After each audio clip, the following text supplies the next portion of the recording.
yung hakbang na yan. So, hindi pa tayo gawal sa oras, sir. Like I said earlier, no? Hindi. Kasi pwede naman tayo mag-manual. Wala namang problema sa manual. In fact, ang sinabi nga ni Atty. Torion, maganda nga yung manual kasi built-in dyan yung voter verification.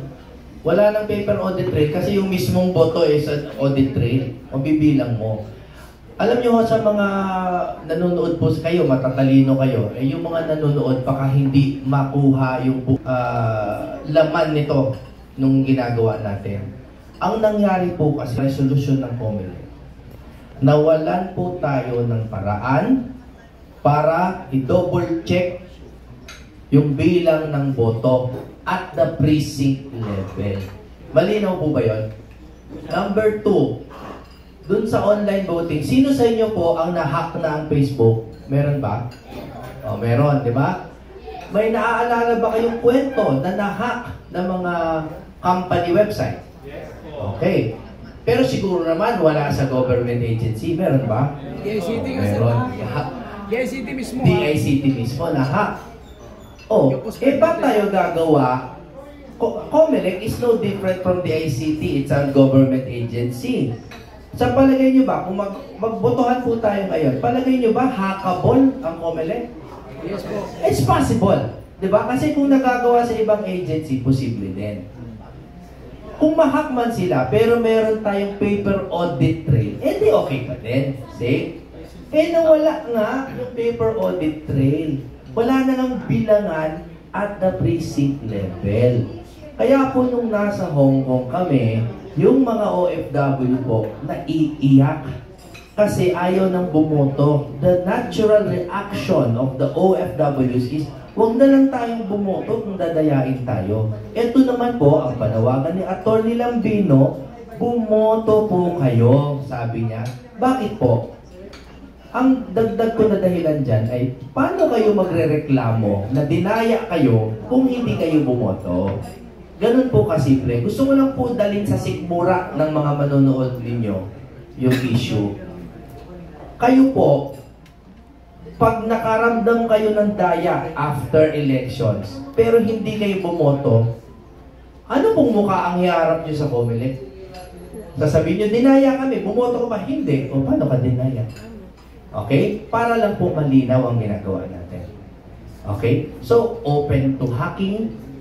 Tama? Pero more than anything, in direct contravention of existing law, yung mga resolution ng COMELEC. Wala po tayong sinisisi o pinararatangan ng mali siya.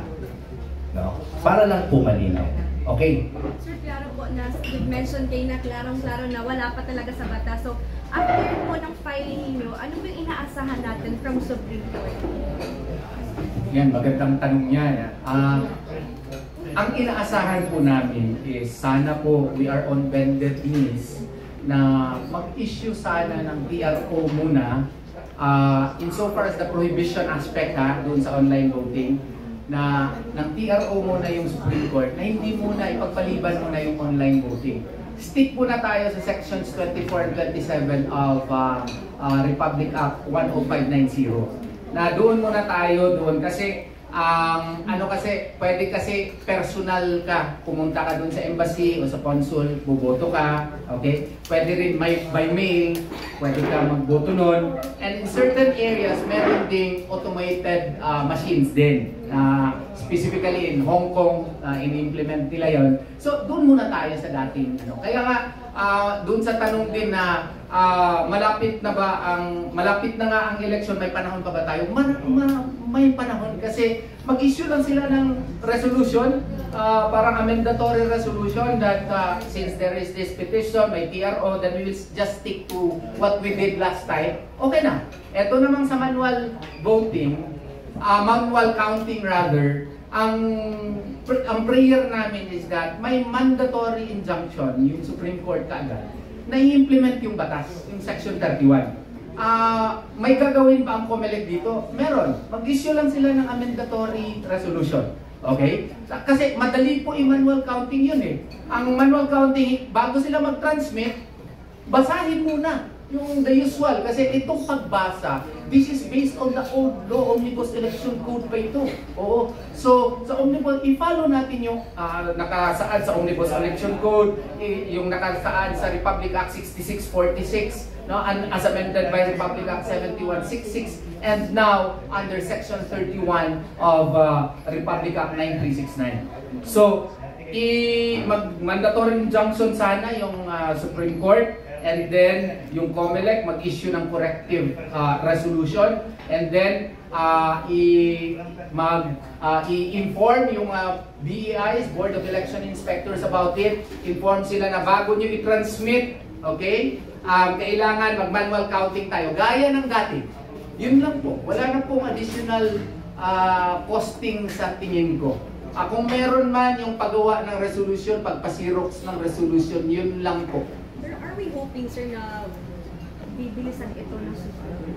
Ayun po ang ating hiling talaga sana. Kasi, alam mo, yung right of suffrage is the foundation nga of our representative democracy. If it is my humble belief that all rights spring from the right of suffrage. So, this is the only way by which we can let our voices be heard, our choices be felt by the powers that be. So, if you cast doubt into the process of voting, then we cast doubt into representative democracy itself. That is why we are hoping and praying and on our bended knees that the Supreme Court would act on the matter, and that this is a very important petition which affects our very democracy. Dagdagan ko lang yung sinabi ni Atty. Torion. Remember that taxation is confiscatory, di ba? Lahat tayo nagbabayad ng buwis eh. Whether we like it or not, kahit na wala kang income tax, pero bumibili ka ng anything from the time of conception, buntis pa lang yung nanay mo, ikaw ang pinagbubuntis, nagbabayad na rin ng taxes. So, it's really confiscatory. But what made taxation not confiscatory? What made taxation very democratic? Because of the right of suffrage. Yan ang rason niya. So, sinasabi na, okay, there is taxation through representation. Kaya pag hindi naging maayos itong suffrage in the exercise of the people of their right to vote, then that makes taxation really confiscatory. Kaya yun ang inaayos natin dito. Make the right of suffrage really relevant pursuant to what's stated in our Constitution, that sovereignty resides in the people and all government authority emanates from them. And that is only through suffrage. Otherwise, wala na tayong magagawa, magiging ano na lang tayo dito, vassal or slave na lang tayo ng isang government which is undemocratic and it's not also representative. Yeah. Senator, haluan ko lang po ng konting showbiz, since taga-showbiz kami, di ba? So, yun po, kukunin ko lang po sa sinabi ni Senator Robin, kung parehas po kayo ng sentiments na baka daw po maapektuhan ng kampanya nyo since wala na si Pangulong Duterte na alam natin crowd drawer, na alam po maraming pupunta sa kampanya nyo pagkasama nyo po si Pangulong Duterte. Alam naman natin na si Rodrigo Duterte ay isang political superstar. Hindi naman kailayan sa lahat. And hindi natin alam kung yan talaga ang purpose ng kabila, kung bakit pinadakip si PRRD. Pero for us kasi, we refuse to make it an election issue. Because on a personal issue pa lang, ang sakit na sa puso ng taong bayan. Wala akong pinuntahan, kahit sa norte po nagpupunta ako, north to south nagpupunta ako. Kapag kinakanta kayong ibalik nyo si Tatay Digong, which is a song that I wrote for the return of our dear President, nag-iiyakan mga tao. So, yes, tama si Senator Robin. Pero hindi na namin kailangan gawing campaign issue yan kasi yung tao na mismo nakikita nila that ito ay panggigipit po sa aming partido and sa buong Pilipinas. Another po naman, kukunin ko yung reaction nyo sa Vice Ganda. Yung pagtapak nyo po ulit sa ABS na parang ang mas naalala daw po sa inyo, alam nyo po, aware po ba kayo sa nasabi ni Vice Ganda? Hindi po. Aalala daw po sa inyo kasi pinuri nyo po yung ABS nung nandun po kayo, di ba? Ang mas naalala daw po sa inyo, yung parang ginusto nyo na mawala yung franchise nila. Hindi ko alam yung sinasabi niyo. Wala akong pakialam. Okay. Sir, balik na ako doon sa... Hindi, ang linawin ko lang yon, ang ABS, nung ako po ay naging critic niyan, was sa management. Yung recent interview ko, pinuri ko yung artistic side ng ABS. So kahit sino po na may average na IQ, maintindihan yan. Pero kung yung IQ medyo mababa, hindi yan maintindihan.